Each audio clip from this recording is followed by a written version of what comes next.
꿈의 문을 여는 마스터키, 찰스 헤넬 지음, 김우열 옮김, 낭독해드리도록 하겠습니다. 불안 무엇인가? 힘의 소산이다. 소유한 것들의 가치는 무엇인가? 소유한 것들은 힘을 줄 때만 가치가 있다.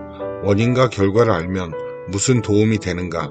그것을 알면 용감하게 계획하고 두려움 없이 행동할 수 있다. 어떻게 무생물의 세계에서 생명이 발생하는가? 생명체가 개입되어야만 가능하다. 다른 방법은 없다. 무한함과 유한함은 연결하는 고리는 무엇인가? 생각의 연결고리이다. 왜 그런가? 우주는 개인을 통해서만 나타날 수 있기 때문이다. 인과관계는 무엇에 의존하는가? 양극과 음극이 서로 연결되는가에 의존한다. 회로가 형성이 되어야만 한다. 우주는 생명이라는 건전지의 양극이고 개인은 음극이며 생각은 회로를 연결해준다. 많은 사람이 조화로운 조건을 얻지 못하는 이유는 무엇인가? 법칙을 이해하지 못하기 때문이다. 양극을 형성하지 않았고 회로를 연결하지 못했기 때문이다. 처방은 무엇인가? 끌어당김의 법칙을 제대로 인식하고 분명한 목적 아래 현실로 나타나게 하겠다는 의도가 있어야 한다. 그 결과는 무엇인가?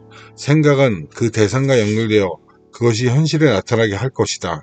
생각은 영적인 인간의 산물이고 영혼은 우주의 창조 원리이기 때문이다. 11번째, 귀납추리와 의식. 귀납추리는 의식의 작용으로 여러 상황들을 비교해서 모두에게 해당되는 공통 요소를 찾아내는 과정이다. 귀납법은 사실의 비교로 이루어진다. 이것은 자연을 연구하는 방법의 하나이고 그 덕에 인류 발전의 획을 그은 법칙의 영역이 발견되었다. 귀납 논리는 미신과 지성을 구분하는 선이다.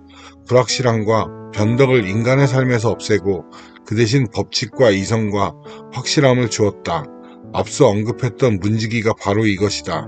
그 덕택에 감각에 익숙해 있던 세계의 혁명이 일어났으니 태양이 지구 둘레를 돌기를 멈추고 평평하게만 보이던 지구가 둥그런 공이 되어 태양 주위를 돌기 시작했으며 죽은 물질이 분해되어 움직이는 원소들로 나뉘고 망원경이나 현미경을 들이대는 곳마다 우주의 힘과 역동성과 생명이 드러나게 되었다.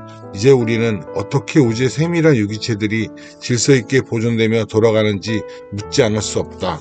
같은 극과 같은 힘은 서로 밀어낼 뿐 합해지지 않는데 이 때문에 별, 인간, 힘들 사이에 적절한 거리와 공간이 생기는 것으로 생각된다. 사람도 서로 다른 사람끼리 짝이 되듯이 반대의 극끼리 서로 끌어당기고 산과 기체처럼 공통점이 없는 원소들이 서로 결합하여 거래도 보통 수요와 과잉 사이에 이루어진다. 인간이 보색을 보면서 만족을 느끼듯이 넓은 의미에서 필요와 욕구와 소망도 행동을 유발하고 인도하며 결정한다. 법칙을 알고 거기에 따라서 행동할 수 있다는 사실은 하나의 특권이다. 조르주와 쾌비에는 멸종동물의 이빨을 연구했다. 이빨이 기능을 하려면 붙어있음을 몸이 필요하다는 점에 착안, 거기에 맞는 신체 조건을 정확하게 추론해냄으로써 퀴비에는 동물의 구조를 재구성할 수 있었다. 천왕성의 음징에서 섭동이 발견되었다. 리베리에는 태양계가 질서를 유지하려면 어느 특정한 위치에 행성이 하나 더 있어야 한다고 생각했고 그렇게 하여 그 장소에서 그 시간에 해왕성을 발견하였다. 동물의 한 부분이 나머지 부분과 합해지는 특정한 방식과 퀴비에가 마음속에 구상한 방식은 같았다. 리베리에의 경우도 마찬가지였다. 법칙은 먼저 사람의 마음속에서 개념으로 존재한 뒤에 자연을 관찰함으로써 실제가 된다. 그러므로 법칙을 알면 추론을 통해서 더 복잡한 작용도 알아낼 수 있다. 인간은 자연이 제공한 해답들을 바르게 기록했고 발전하는 과학에 힘입어 자연에 대한 감각의 지평을 더욱 넓혔다. 지구로 움직이는 지렛대를 손에 쥐게 된 것이다. 이에 따라 인간은 매우 깊고 다양하고 가깝게 외부 세계와 접하게 되었으며 시민의 삶과 자유와 행복이 정부의 존재와 하나가 되듯 우리의 욕구와 목적도 이 거대한 우주의 조화와 하나가 되었다.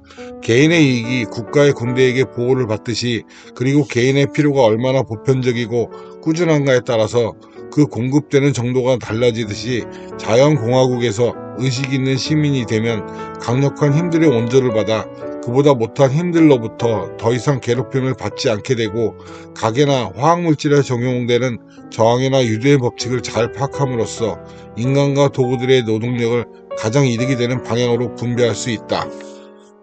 플라톤이 사진사가 찍은 사진을 볼 수 있었다면, 또는 기납법을 이용해 인간이 할 수 있게 된 이와 비슷한 수백 가지 예들을 볼 수 있었다면 아마도 스승 소크라테스의 지적인 삶과 술이 생각났을 것이다. 그리고 온갖 형태의 노동과 반복적인 일이 자연의 힘으로 대체되고 의지로 움직이는 정신작용으로만 욕구가 만족되고 공급이 수요를 충족시키는 세상을 마음속에 그렸을 것이다. 그 세상이 아무리 멀게 보이더라도 인간은 기납추론 덕분에 그곳을 향해 성큼성큼 걸어가야 한다는 것을 배울 수 있었고, 또 지난날의 충성에 대한 보상과 더욱 열심히 헌신할 동기를 한꺼번에 얻을 수 있었다. 이상으로 낭독을 마치겠습니다. 성공의 마스터키를 찾는 오늘 하루가 되셨으면 좋겠습니다. 이상으로 튜터였습니다.